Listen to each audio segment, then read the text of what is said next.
কুয়াকাটার হুজুর মাওলানা হাবিবুল্লাহ মেসবাহ।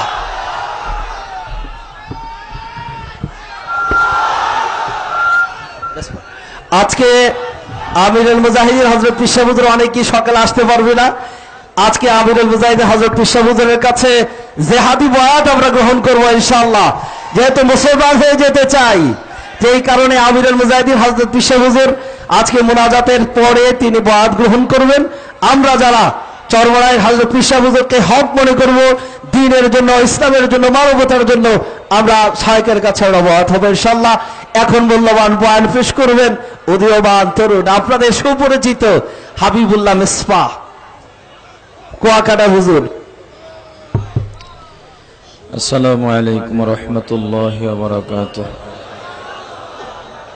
ইখলাসের সাথে আমলের নিয়ত হেদায়েতের উদ্দেশ্যে নির্ধারিত সময়ের মধ্যে কিছু কথা বলা ও শোনার মতো তৌফিক যেন আল্লাহ রাব্বুল আলামিন আমাদের সকলকে দান করেন। সকলে বলুন আমিন।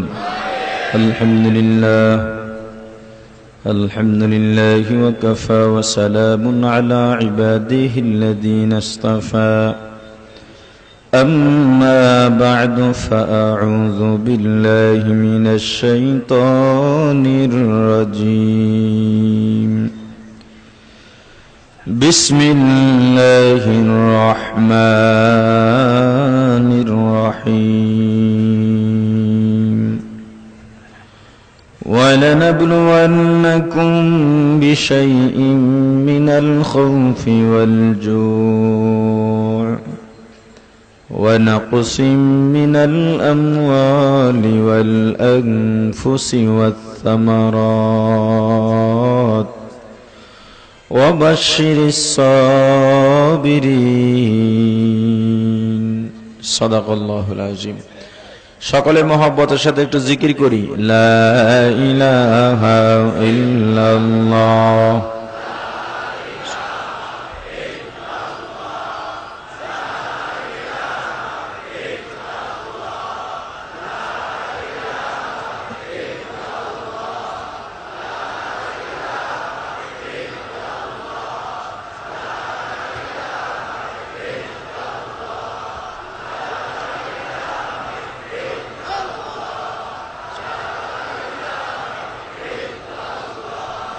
لا إله إلا الله لا إله إلا الله محمد رسول الله.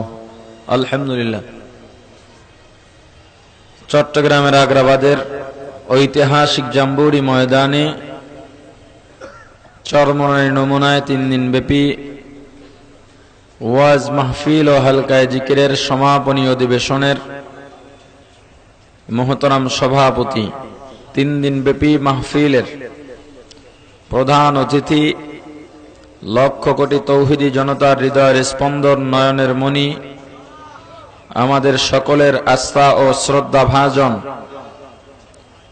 হকের মূর্ত প্রতীক আমিরুল মুজাহিদিন আল্লামা মুফতি সৈয়দ মোহাম্মদ রেজাউল করিম পীর সাহেব চরমনাই দামাত বরকাতুহুল আলিয়া, মুআজ্জাজ মুকাররম হযরত উলামায়ে কিরাম, দূর দূরান্ত থেকে আগত ইসলাম প্রিয়, দিন প্রিয়, মর্দে মুজাহিদ, আল্লাহ রাব্বুল আলামিনের আশিকিন জাকিরিন মুসলমান ভাইরা, কলিজার টুকরা সমবয়সী যুবক ও ছাত্র বন্ধুগণ, পর্দানিশিমা ও বোনেরা, আল্লাহ তাআলার দরবারে লক্ষ কোটি শুকর ও সুজুদ, যেই মহান রব্বুল আলামিন আমাদেরকে হায়াত তৈয়বা দান করে দুনিয়ার জান্নাতের বাগান কোরআন ও হাদিসের এই মুবারক মজলিসে আশা ও বসার মতো তৌফিক দান করেছেন, আলোচনা শোনার মতো সুযোগ করে দিয়েছেন।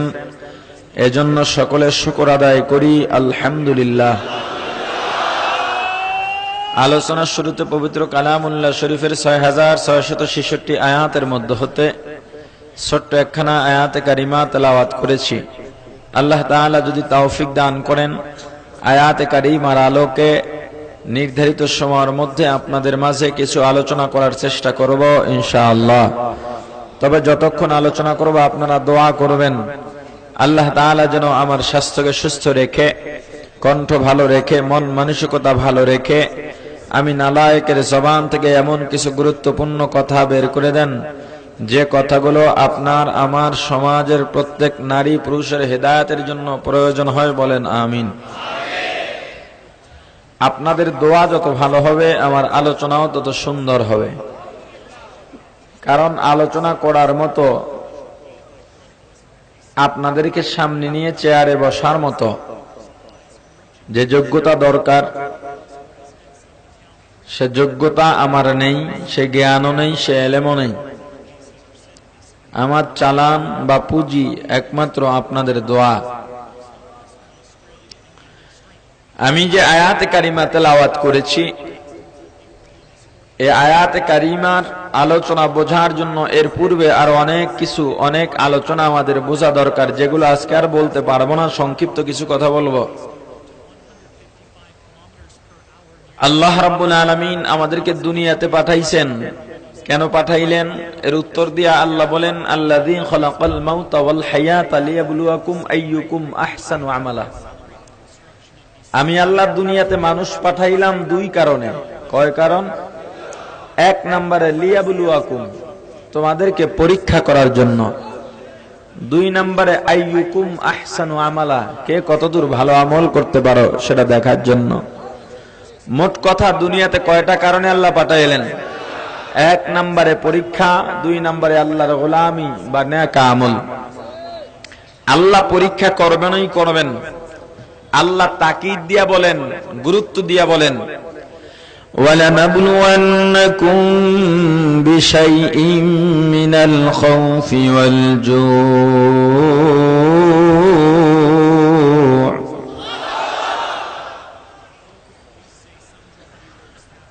والجوع ونقص من الأموال والأنفس والثمرات।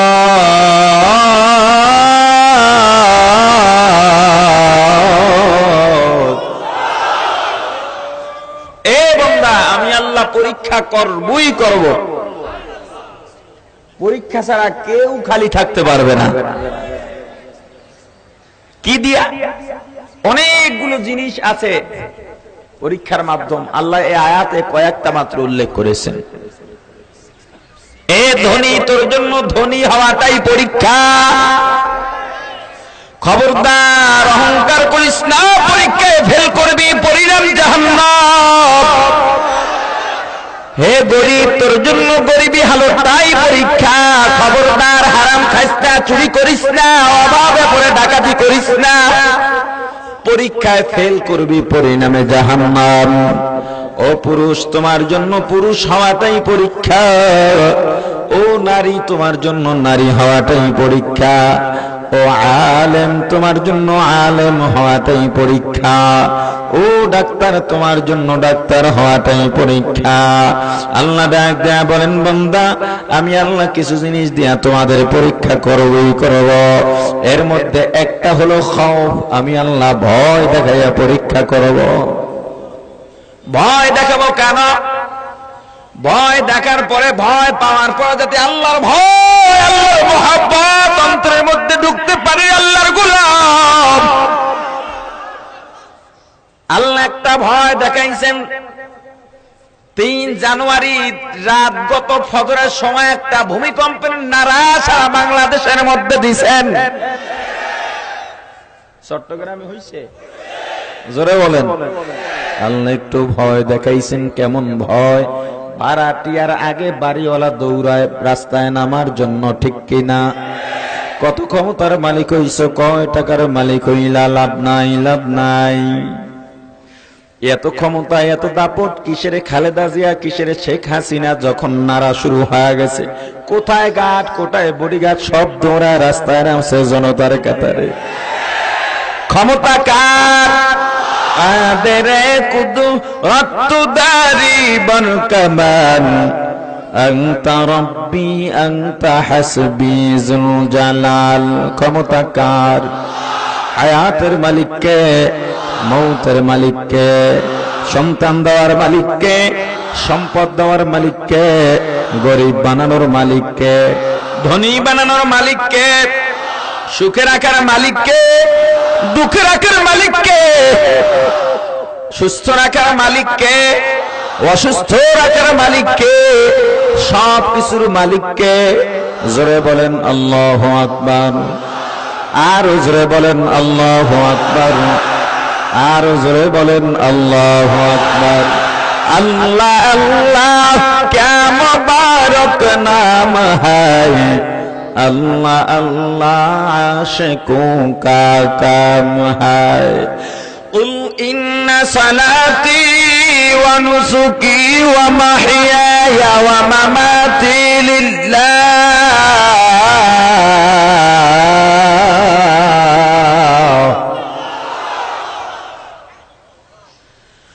व महयाया व ममाती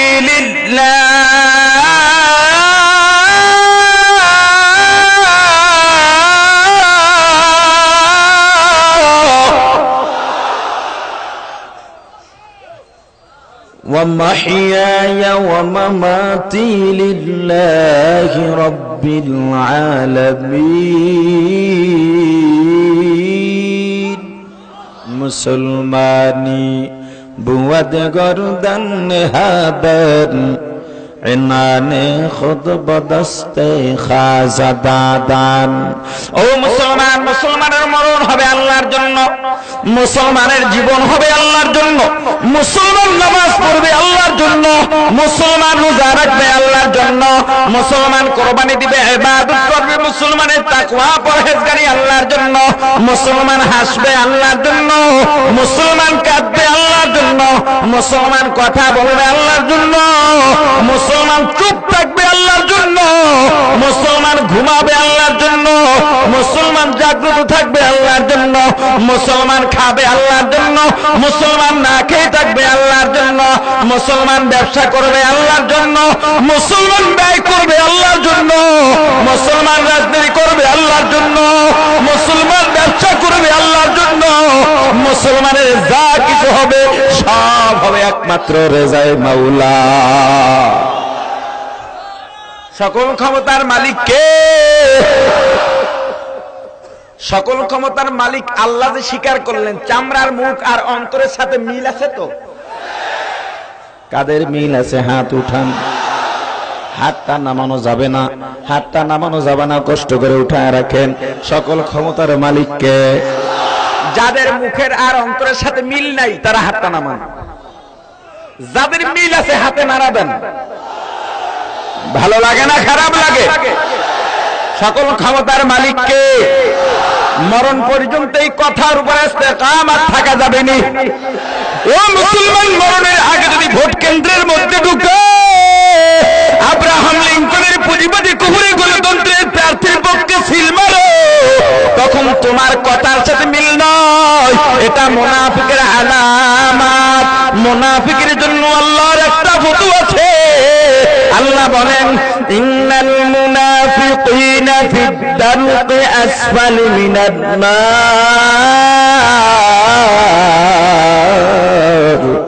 মুনাফিকের অবস্থান জাহান্নামের তলদেশ। সকল ক্ষমতার মালিক কে?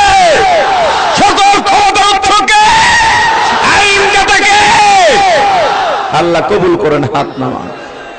ভাইরা আমার, আল্লাহ পরীক্ষা করবেন ভয় দেখাইয়া, জলশ্বাস দিয়া অনেকভাবে ভয় দেখাবেন।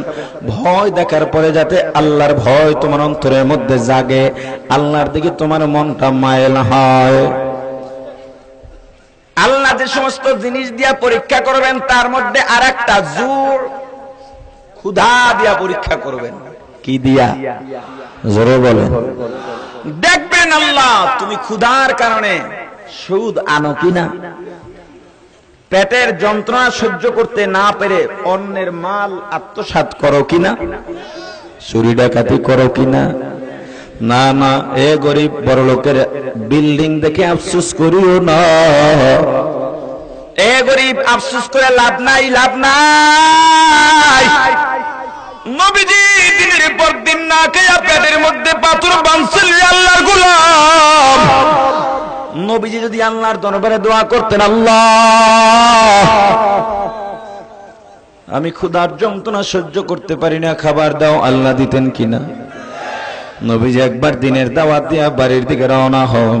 প্রতিমধ্যে ফাতেমার বাড়িতে ঢুকে গেছেন, ডাক দিছেন, মা গো দরজা খোলো, হাসানকে দেখবো, হোসেনকে দেখবো। না, কোনো জবাব নাই। আবার ডাক দিলেন, ফাতেমা দরজা খোলো, কোনো জবাব নাই। এবার নবীজি ডাক দিলেন, মা গো কি অন্যায় করলাম রে মা, দরজা খোল মা, দরজা খোল। এবার ফাতেমা ভিতর থেকে কান্না জড়িত কণ্ঠে ডাক দিয়া বলে, বাবা, ও বাবা, তুমি তো অন্যায় করতে পারো না, তুমি তো রাহমাতুল লিল আলামিন, সাইয়্যিদুল মুরসালিন। ও বাবা, তুমি প্রথম ডাক দিছো, দরজা খোলার জন্য ব্যাকুল হয়ে গেছি বাবা।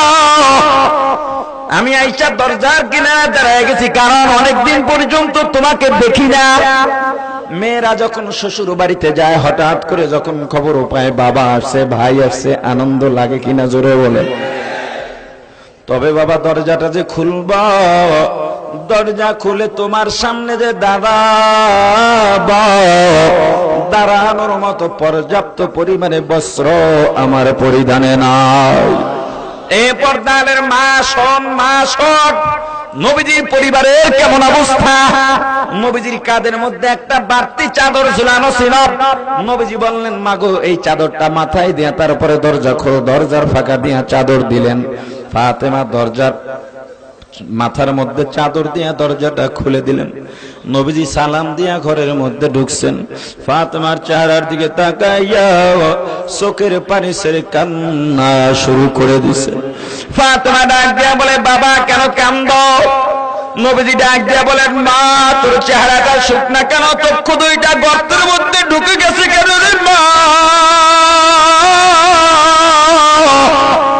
এ মা কয়দিন পর্যন্ত খাবার পাও নাই? ফাতেমা কান্দার বলে, বাবা আমি যদি দিনের পর দিন না খেয়ে থাকতে থাকতে যদি মারা যাই, আমার কোনো আফসোস নাই, আফসোস নাই। কিন্তু তোমার কলিজার টুকরা আমার বুকের ধর হাসান হোসেন 3 দিন পর্যন্ত খাবার না পাইয়া আজকে আমার পা জড়াইয়া কান্দার বলে, মা গো ক্ষুধার যন্ত্রণা সহ্য করতে পারি না রে মা, খাবার দাও মা, খাবার দাও। ও বাবা, কোন সন্তান যদি 3 দিন পর্যন্ত খাবার না পাইয়া বাবার কাছে, মায়ের পা ধরে মায়ের কাছে খাবার চায়, আর যদি মা খাবার দিতে না পারে, বলো বাবা মায়ের কাছে কেমন লাগে রে বাবা? নবীজি ডাক দেয়া বলেন, ওরা এখন কোথায়? ফাতেমা ডাক দেয়া বলে, বাবা ওই যে তাকায় দেখো চুলার মধ্যে পানি ফুটাইতেছে, কিচ্ছু নাই, মধ্যে কিচ্ছু নাই। হাসান হোসেন দুজনে কি আনন্দ, মা খাবার বসায় দিছে, আসলে বাবা ভিতরে পানি ছাড়া কিচ্ছু নাই। ওরা আনন্দ করতে করতে ঘুমা গেছে। ঘুম থেকে জেগে যদি বলে, মা গো খাবার হয়েছে রে, কি জবাব দিবা?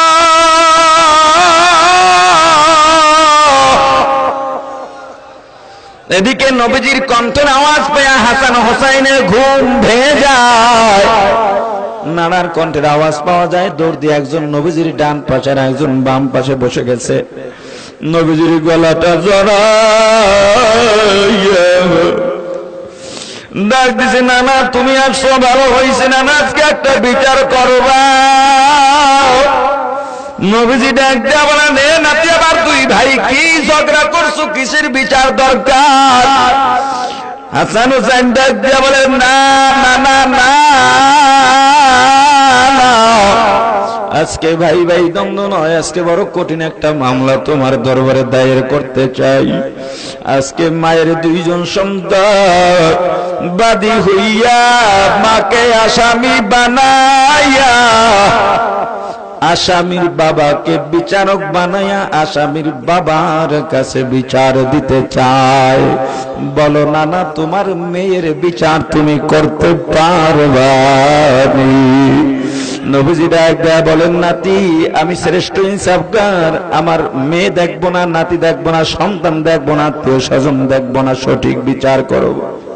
হাসান হোসেন নবীজির সামনে দাঁড়াইয়া পেটের উপর থেকে কাপড়টা সরাইয়া ডাক দিয়া বলেন, নানা তাকায় দেখো, আমাদের মা 3 দিন পর্যন্ত আমাদেরকে খাবার দেয় না, 3 দিন পর্যন্ত খাবার না পাইয়া পেটটা কেমন পিঠের সাথে লেগে গেছে রে নানা।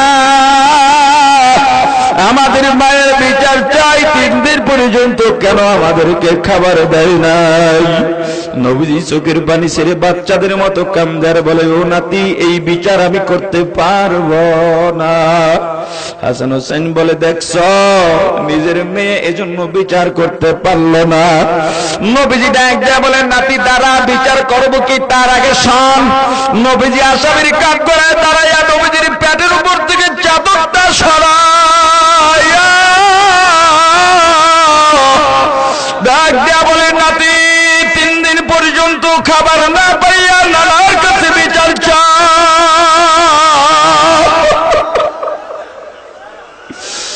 আর তাকায়া দেখ করুণা 7 দিন পর্যন্ত খাবার না পাইয়া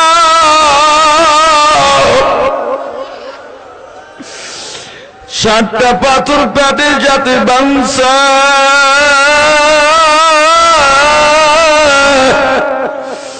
এ নাতি বল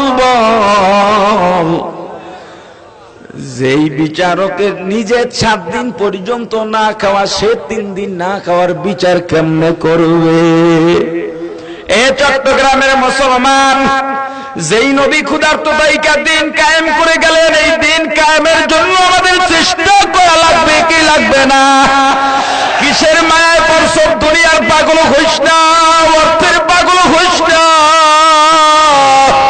টাকা পয়সা দিয়া কি করবি? লাভ নাই, লাভ নাই। দিনের জন্য জীবনটা কুরবান কর, দিনের জন্য জানমাল কুরবান কর। এত টাকা দিয়া কি করবি? 10 তলা বানাইছো, 11 তলা বানানোর জন্য পাগল হয়ে গেছো, লাভ নাই। ইসলামের খেদমত কর। যেই নবী ক্ষুধার্ত থাইকা না খাইয়া পেটে পাথর বেঁধে দিন কায়েম করে গেলে, এই দিন এখন কায়েম রাখার জন্য যারা চেষ্টা করে তাদের সহযোগিতা করা লাগবে কি লাগবে না? জোরে বলেন, লাগবে কি লাগবে না? এ ধনী কি আছো? এই যে চরমনার মুজাহিদ কমিটি, অনেক ছাড়া বাংলাদেশে কিরাতুল কোরআন মাদ্রাসা, কোরআন শিক্ষা বোর্ড, দিন কায়েম সংগঠন, কোটি কোটি টাকা প্রয়োজন। চরমনার মুজাহিদরা তো গরিব, তোমার তো টাকার কোনো অভাব নাই। আল্লাহর রহমতে চরমনার উসিলায় আজকে দিন সমুন্নত বাংলার জমিনে আছে, ঠিক কিনা? চরমনার উসিলায় আজকে জামপুরি ময়দানে যে হিদায়াতি বয়ান হয়, হাজার হাজার মানুষের চোখের পানি এই মাঠের মধ্যে পড়ছে। একজনে যদি আমিন বলে আল্লাহর আরশ পর্যন্ত পৌঁছে যায়, ঠিক কিনা? এই অলিদের ময়দান, জাহান্নামের ভয়ে কান্না চোখের পানির ময়দান। একটা লোক চাইব, হুজুর আগে বুঝি নাই, এখন বুঝি, টাকা পয়সার তো অভাব নাই। এই মাহফিল, মাদ্রাসা, কোরআন শিক্ষা বোর্ড, মুজাহিদ কমিটি, দিন কায়েমের সংগঠনের জন্য আমি 1 লক্ষ টাকা দিব। এখন নগদ পারবো না, আমি আস্তে আস্তে দিয়া দিব। একটা লোক বলেন দেখি, কে দুনিয়ার মায়া ত্যাগ করে এত টাকা পয়সার মধ্যে 1 লক্ষ টাকা দিন কায়েম সংগঠনের জন্য দিবেন? এখানে আমরা সবাই দোয়া করব, আল্লাহ রাব্বুল আলামিন তোমাকে কোটি টাকার মালিক বানায় দিবে। কে আছেন দেখি একজন মানুষ, আমি 1 লক্ষ টাকা দেব? হুজুর আমার এর বেশি সাধ্য নাই, আমি 1 লক্ষ টাকার নাম লাগাইতে চাই। তবে একটা কথা স্মরণ রাখতে হবে, সবার টাকা দিয়া দিনের খেদমত হয় না, সবার টাকা দিয়া ওয়াজ মাহফিল হয় না। কারো টাকা দিয়া সিনেমা যাত্রা নাটক হয়, কারো টাকা দিয়া দিনের খেদমত হয়। তবে যার টাকা আল্লাহ কবুল করেন তার টাকা দিয়া দিনের খেদমত হয়, ঠিক কিনা? কে আছেন একজন লোক যে হুজুর আমি 1 লক্ষ টাকা দিব, পীর সাহেব হুজুর আমার জন্য আজকে দোয়া করবেন, আখিরি মোনাজাতে দোয়া করবেন? কে কে কে কে? খুশি না বেজার? খুশি না বেজার? সবাই বসে পড়েন। আপনি স্টেজ আসেন, আপনি একটু স্টেজ আসেন, কষ্ট করে ওনাকে একটু জায়গা করে দেন। আপনারা বসেন। এই নাম বলবো কিন্তু, দাঁড়ায় থাকলে নাম বলবো কিন্তু, বসেন। ওনাকে একটু স্টেজে আসতে দেন। আমি লৌকিকতার জন্য নয়, ওনাকে খুশি করার জন্য নয়, আল্লাহর কসম করে বলছি, মাইকের আওয়াজ যতদূর যায়, আল্লাহর রহমতওয়ালা বান্দা যদি দেখতে যাও, আল্লাহর খাস রহমত প্রাপ্ত বান্দা এই জাম্বুরি ময়দানে আসো, আল্লাহর রহমত যদি নাজিল না হইতো তাহলে সে 1 লাখ টাকার জন্য দাঁড়াইতে পারতো না। ঠিক কিনা জোরে বলেন?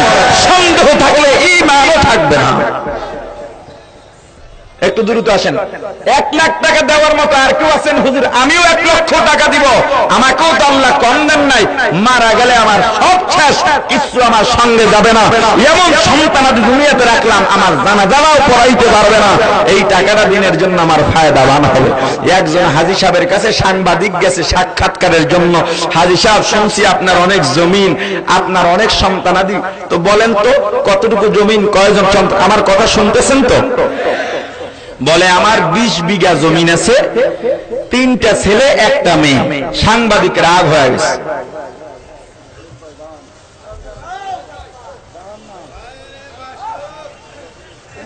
আরো একজন মানে 2 জন। জোরে বলেন আলহামদুলিল্লাহ, আর জোরে বলেন আলহামদুলিল্লাহ। 2 জন পেয়ে গেছে। নাম বলবো একটু পরে, নাম বলবো, আমার কথাটা শেষ করি। সাংবাদিক রাগ হয়ে গেছে। মিয়া হাজী সাহেব মানুষ, মক্কা পাড়ায় আসলেন, নবীর দেশ পাড়ায় আসলেন, বাইতুল্লাহ জিয়ারত করে আসলেন, মিথ্যা কথা কেন বললেন? আমরা জানি আপনার অনেক বিঘা জমিন, বেশি বললে কি আমরা খাইয়ে ফেলাইতাম? আমরা জানি 12-14টা ছেলে, 4-5টা মেয়ে, কমায় বললেন কেন? কয় দেখো বাবা, তোমাদের নজর আমাদের নজর, আমার নজর একটু ভিন্ন। কি? আমার জমিন অনেক বিঘা, এর মধ্যে থেকে মাত্র 20 বিঘা জমিন আমি মাদ্রাসা মসজিদে দান করছি, এটাই আমার। আমার 3টা ছেলে আলেম বানাইছে, এই 3টা ছেলেই আমার। আমার একটা মেয়ে আলেমের কাছে বিবাহ দিছে, এটাই আমার। আমি মারা যাওয়ার পর এরাই আমার জন্য দোয়া করবে। ইবলিস আপনাকে খোসাইতেছে, দিস না এতগুলো টাকা। অমিয়া সাদকাতু তারুদ্দুল বালা, আপনার বিবির যদি এখন মারাত্মক, আল্লাহ না করুন, মারাত্মক অপারেশনের লাগে সব টাকা, তবুও করাবেন কিনা? জোরে বলেন। কিন্তু দানের উসিলায় আল্লাহ আপনাকে এই মহামারীর থেকে হেফাজত করবেন। যদি দেখেন দান করার পরে বিপদ, তাহলে মনে করবেন এর চাইতেও বড় বিপদ হতে পারত, সেটা আল্লাহ দেন নাই এই দানের কারণে। 1 নাম্বার যে ভাই দাঁড়িয়েছিলেন, কই আর সামনে আন, কই? আলহামদুলিল্লাহ, মেসার্স কামাল কর্পোরেশন, কামাল উদ্দিন ভাই, আল্লাহ কবুল করেন। আমিন বলতে কৃপণতা করেন না, জোরে বলেন আমিন আমিন। আল্লাহ দুনিয়ারও বাচ্চা বানায় দিক, আখিরাতেরও বাচ্চা বানায় দিক, বলে আমিন। এর চেয়ে বড় দোয়া আমার জানা নাই। আল্লাহ গো, তোমার ওলির এই দরবারে বসে আমি গুনাহগার মুসাফির মানুষ, আমি একটু দোয়া করলাম, তোমার ওলির বাকি সম্পূর্ণ দোয়ার মধ্যে তোমার বান্দাকে তুমি কবুল করে নিও, বলেন আমিন। বসেন কামাল ভাই। আর একজন হলেন আমাদের মুখলেসুর রহমান ভাই, proprietor messrs Raju and company. কই কই? মহানগরের ইসলামী আন্দোলনের উপদেষ্টা। আলহামদুলিল্লাহ। ও তার ছেলের নাম রাজু, রাজুর আম্মু অসুস্থ, আল্লাহ শেফায়ে কামেলা আজেলা ফরমান। আল্লাহ মুখলেস ভাইকে আসলেই মুখলেস বানায়। জোরে বলেন। 1 লাখ টাকার আরেকজন পাইলে ভালো হইতো। প্রত্যেক 3 সুন্নত, কথা কয় না? আরেকজন লোক পাইলে ভালো। আল্লাহ আরেকজন কবুল করেন। এখানে অনেক মাকবুল আল্লাহর বান্দা আছেন, যদি আপনারা আমিন বলেন আরেকজন পেয়ে যাব। আল্লাহ আরেকজন লোক 1 লাখ টাকার জন্য কবুল করেন, বলেন আমিন। আর জোরে বলেন আমিন। আল্লাহ আরেকজন লোক 1 লক্ষ টাকার জন্য কবুল করেন, বলেন আমিন। আর জোরে বলেন আমিন। আর জোরে বলেন আমিন। অন্তরটা আল্লাহর দিকে ঝুঁকাইয়া মনটা নরম করে একটু ডাক দেন তো, আল্লাহ। আরো জোরে ডাক দেন, আল্লাহ। আল্লাহ দিন কায়েম সংগঠনের জন্য একজন লোক 1 লক্ষ টাকার জন্য কবুল করেন, বলেন আমিন। আরো জোরে বলেন আমিন। আরো জোরে বলেন আমিন। পাওয়া যাবে, যদি ওদিকে থাকে তাহলে তো বুঝবো না, যদি দূরে থাকেন তাহলে আপনারা এদিকে আসতে পারেন, স্টেজে চলে আসবেন। হ্যাঁ, মা বোনেরা যদি আপনারা দিতে চান, আপনাদের 1 লাখ ধরাবান্দি নাই, আপনারা 5,000 10,000 যা পারেন নগদ, বাকি স্বামীর নাম সহ মোবাইল নাম্বার সহ আপনারা কাগজ পাঠিয়ে দেন ইনশাআল্লাহ। যদি 1 লক্ষ টাকার কাউকে আল্লাহ কবুল করেন, স্টেজে আসবেন। এত বড় মজলিসের মধ্যে আমি সবাইকে দেখতেছি না, আমি এবার দ্বিতীয় স্টেপে যেতে চাই। 50,000, হ্যাঁ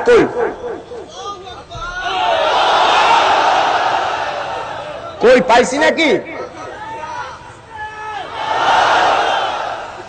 কি কই? আলহামদুলিল্লাহ, আসেন আসেন আসেন আসেন আসেন আসেন, আরে আসেন সামনে। এর মধ্যে লৌকিকতা নাই, দোয়া পাবেন। সব মানুষগুলো আপনার দিকে তাকায় রয়েছে। আসেন আসেন আসেন, স্টেজ আসেন, আসেন স্টেজ আসেন। কি নাম? মুজাহিদ ভাই, যে নাম, মোবাইল নাম্বার ঠিক সবাই বললেন না, সবাই বললেন না, যিনি দাঁড়ানো আছে উনি বলুক, আর কেউ বলে না। বলুন মোহাম্মদ আলাউদ্দিন ভাই, 1 লক্ষ টাকা। ভিজিটিং কার্ড থাকলে একটু পাঠায় দেন। খেপু পড়া দে আমগো দেশে। আলহামদুলিল্লাহ, আর জোরে বলেন আলহামদুলিল্লাহ। আপনাদের আমিন আল্লাহ পর্যন্ত পৌঁছছে, আল্লাহ কবুল করছে, এরপর একজন পাইছি। তার মানে কি এই মজলিস যে কবুল হয়ে গেছে কোনো সন্দেহ নাই। তাহলে পীর সাহেব হুজুরের বয়ান আমরা দোয়া করতে আর অসুবিধা নাই, মন খুলে আল্লাহর কাছে চাইবো, ইনশাআল্লাহ পাবো। ঠিক কিনা জোরে বলেন? যদি 1 লাখের আর কেউ দিতে চান দিয়েন, আমি আর আপনাদেরকে কষ্ট দিব না। পীর সাহেব হুজুরও আসবেন, আমি জিকির শুরু করব, এর মধ্যেই পীর সাহেব হুজুর আসবেন ইনশাআল্লাহ। 50,000 টাকার একজন লোক আমি চাই। আসেন সামনে, আন বইয়ে রইছেন গা, উপর উঠেন, আলহামদুলিল্লাহ বলেন, আর আলহামদুলিল্লাহ বলেন। 50,000 টাকার আর একজন লোক চাই। আমি কথা বলতে মাইকে এবং মোবাইলে সমস্যা হয়। আমি গত কয়েকদিন আগে স্পিডবোর্ডের মুখোমুখি সংঘর্ষে মারাত্মকভাবে আহত হয়েছিলাম, মাথায় চোট লেগেছে, ডাক্তারের পক্ষ থেকে কথা বলা নিষেধ। এরপরও শুধুমাত্র আপনাদের দোয়া নেওয়ার জন্য কথা বলতেছি। আশা করি আপনাদের দোয়ায় আল্লাহ আমাকে পূর্ণ সুস্থ করে দিবেন। হাজী মোহাম্মদ মানিক হাওলাদার, উনি কয়েকটা কোম্পানির অংশীদার। MKH traders, elite shipping and training agency, elite engineering, dynamic navigation. আল্লাহ রাব্বুল আলামিন মানিক ভাইয়ের দানকে কবুল করেন, দানের ওসিলায় কোটি টাকার মালিক বানান। কই সামনে আসতে কোন আন, সবাই একটু মন ভরে দোয়া করেন না নাকি? আল্লাহ কবুল করেন বলেন।